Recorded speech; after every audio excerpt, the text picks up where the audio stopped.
Hello everybody. Happy Saturday morning to you. It is Saturday, July 8th, and I wanted to come on and give you all an update on Ray, how he's doing, what's to come, and what has happened over this last month. I really do try to keep these updates to only once a month because I know that a fair lot of you do come on to my channel for the DIYs, and I don't want to, go too far, deviate too far away from that, but I also don't mind sharing bits of my life with you and some of my struggles. I feel like when I have a platform like I do here on YouTube, if I can come on and share some of my life struggles or my life realities with some of you, maybe it will help you. And I find it to be very helpful for myself as well. Before I give an update, I do want to touch on something because in the last video that I posted about Ray, it was flipping Ray's house. I guess I used the wrong terminology and I misspoke. I referred to what I did to Ray's house as flipping it, and I really thought that that was what I did because I took it from something that was unkept and unmaintained to something that it is now, not realizing that the term flip meant you're buying it to redo it then to sell it. And no, that wasn't our intention. This was a house that Ray bought about almost 2 years ago that he got for a really good price, and I then in turn renovated it, I guess. A lot of you have asked if Kayla, Allie, and I are living there and if I sold my house. No, I did not. That is solely Ray's house and Ray's house only.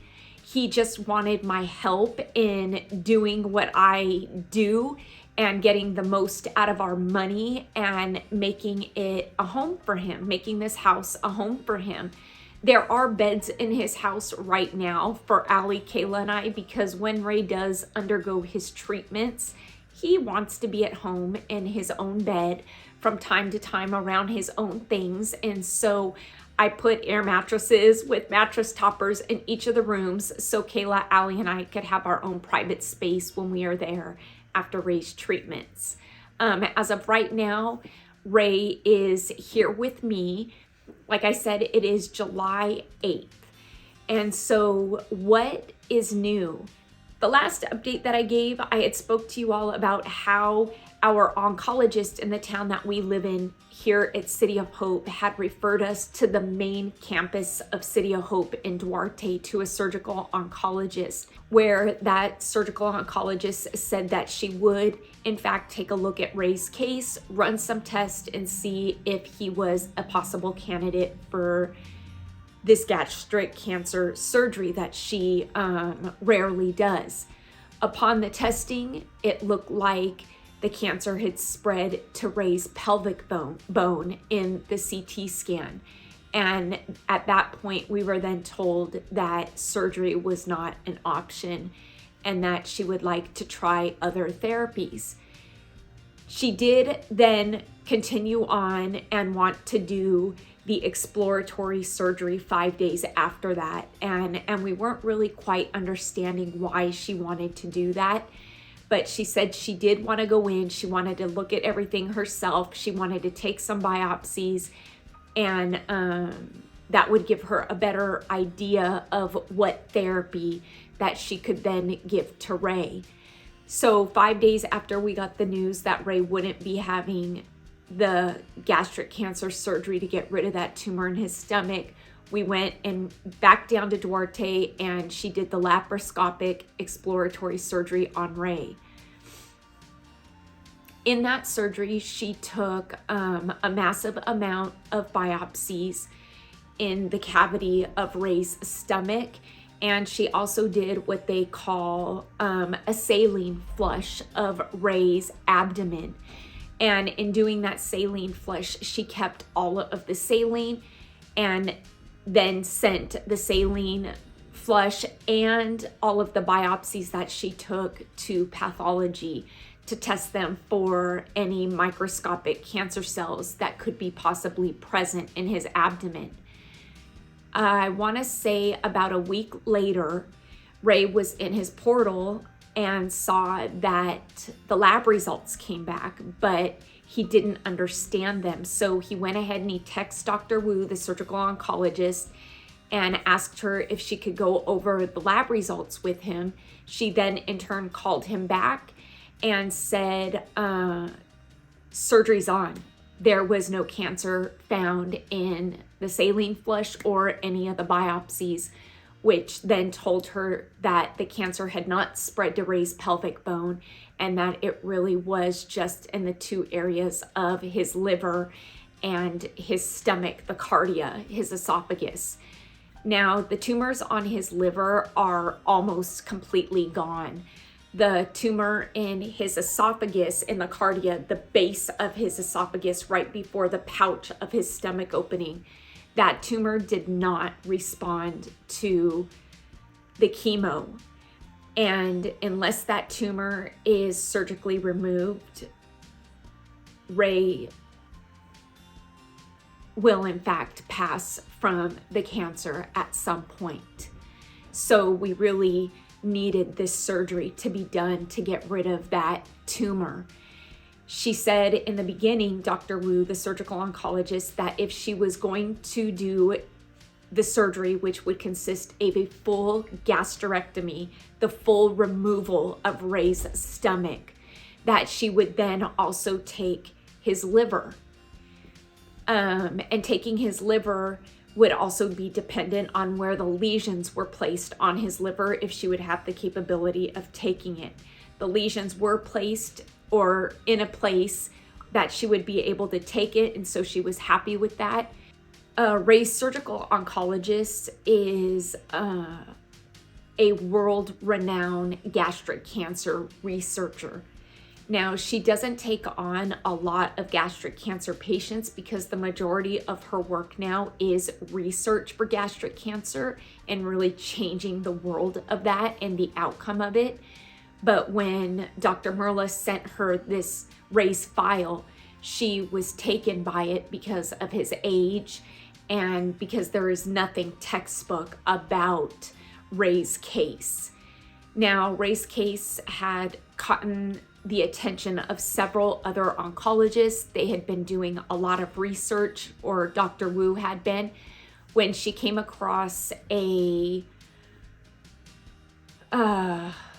I don't even know what it's called, a treatment, I guess, for his liver versus taking his liver. There is a treatment called microwave ablation out for the liver. Now they can go in and they can burn these lesions, killing the cancer.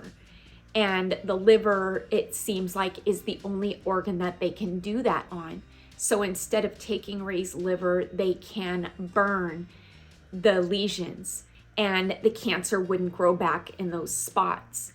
So we spoke to the doctor, Dr. Kessler, who would be performing this procedure on Ray, and he was very hopeful.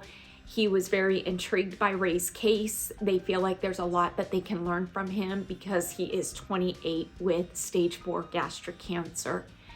And again, nothing about this is textbook, not the way that Ray responded to the treatments and the therapies and whatnot. And so Dr. Kessler is then going to perform this procedure, and we weren't sure if it was going to be performed before the surgery or during the surgery because we weren't sure how Dr. Wu was going to perform the surgery. She actually specializes in surgical robotics, just kind of doing the surgery from a joystick, and so we weren't sure if she was going to go that route or if she was actually going to open Ray up and do the surgery that way. Dr. Kessler said that if she was going to open Ray up, then he would just go in during the surgery and do the ablation on the lesions right then and there. And so that's where we are at now. Ray just finished 2 days ago his 16th infusion, chemotherapy infusion. He has been on 2 different therapies. The first set was 2 rounds of 3 different chemos, and that was 13 infusions of that. Dr. Wu then said that she wanted to put him on 3 infusions of this new chemo before the surgery. Now, this new chemo that Ray has been on for 3 infusions has been brutal on him. Ray has been sicker than he's ever been during these infusions. And, gosh.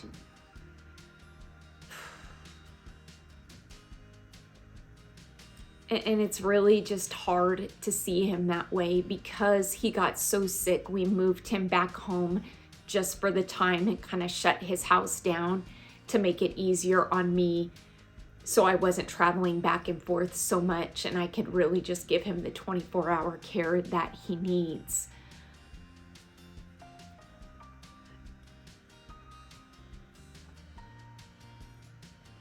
Forgive my verbiage when I say it this way, but it's the only way that I know how to articulate it. This chemo that Ray has been on for the last 3 infusions was a necessary evil for the surgery to come. And that in turn is giving us a light at the end of this tunnel. I tell Ray after each infusion of this new chemo that there's a light, and the light is at the end of this tunnel, and every day that light is getting brighter and it's getting closer, and we're coming out of this tunnel, and he just needs to keep his eye on the light that's getting brighter. And now we are about 20 days away from surgery, and although surgery is a scary thing, it is a good thing for Ray because that tumor in his stomach will be gone.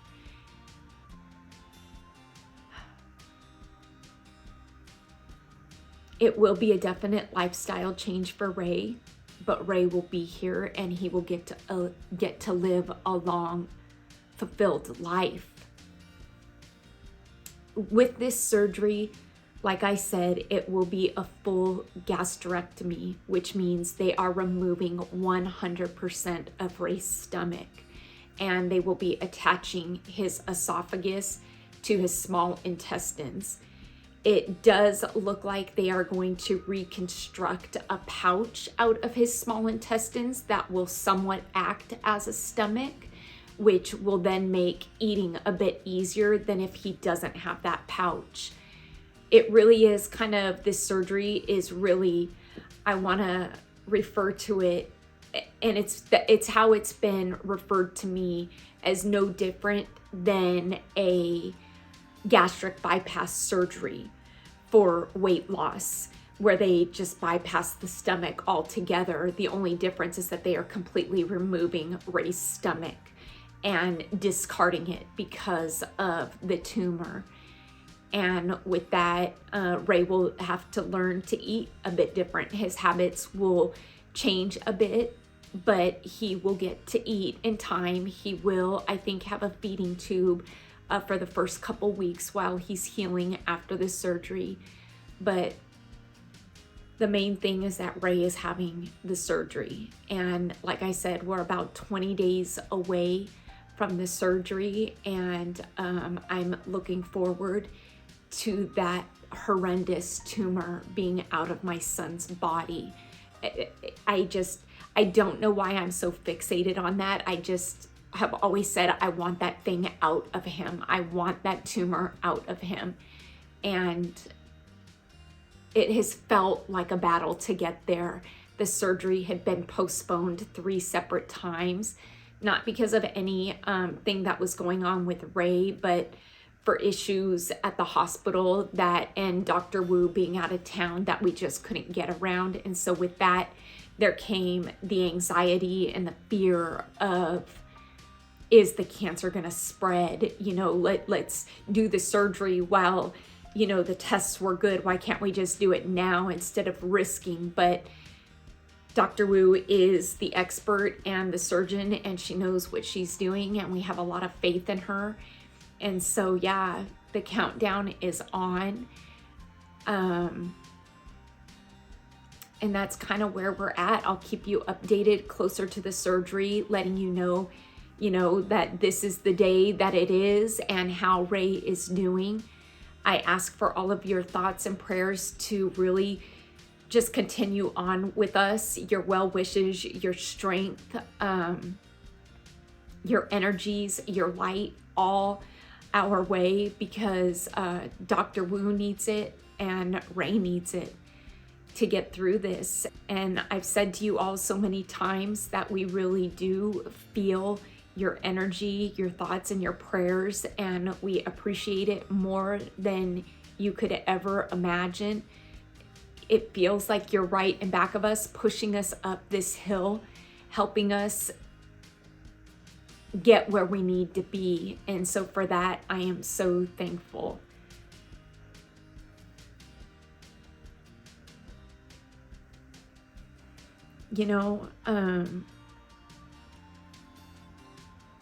This journey has been a really hard journey, and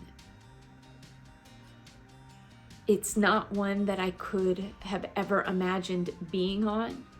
It's not one that I would wish on anybody in this world. And yet there are so many that are going through this battle and this fight and this journey. And it is a roller coaster. And I feel like the roller coaster that we're on just goes to extreme highs, to extreme lows, back to extreme highs again. And it's, man, it's so hard to process through all of those feelings when they just keep coming at you. You get an extreme low and you're trying to process that, and then 2 weeks later it's being reversed and you're getting an extreme high, and it's so hard sometimes to even accept that extreme high of the good news when you are still like grieving and processing and coming to terms with the extreme low you were just given. And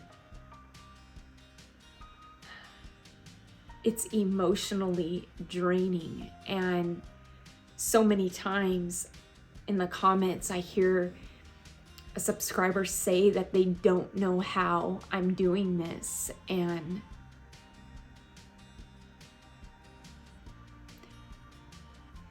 honestly, I don't know that I am. I mean, I guess I am, but to me, every day just feels like I wake up trying to get through that day.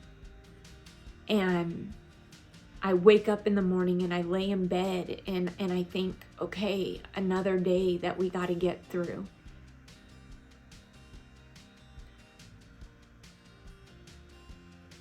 And that's a rough way to live.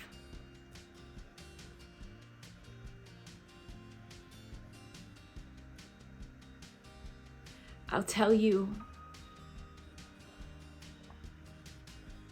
I'm not somebody who takes a lot for granted, but I will tell you what I did take for granted, and that was having a happy day, a fun day, smiling and laughing.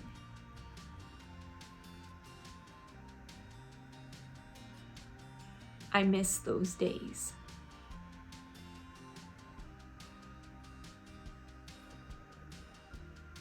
I miss the days of not worrying. I miss the days of not being filled with fear.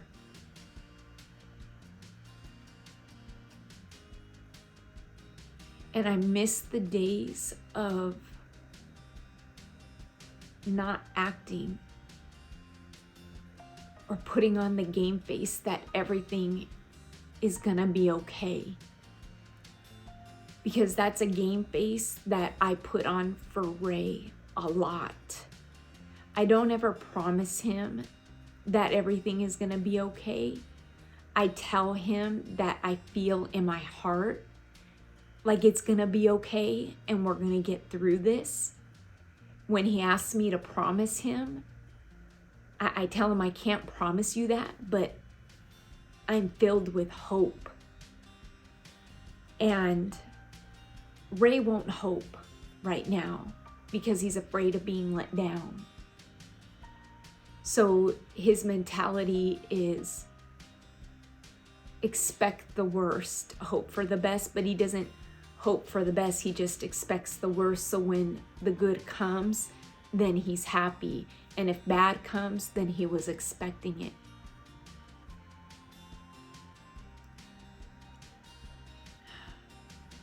I hate that for him. But that's his way. And I'm not gonna tell him he can't be that way, because that's how he's dealing with this, and I'm dealing with it separately and differently.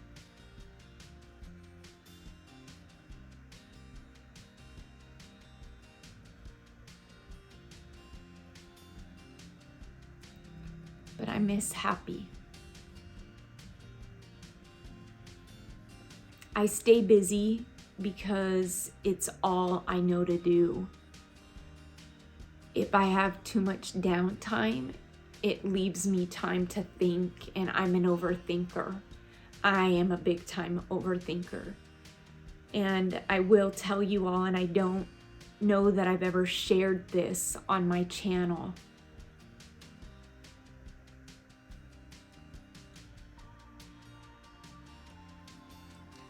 I suffer from extreme anxiety, as I'm sure many people do.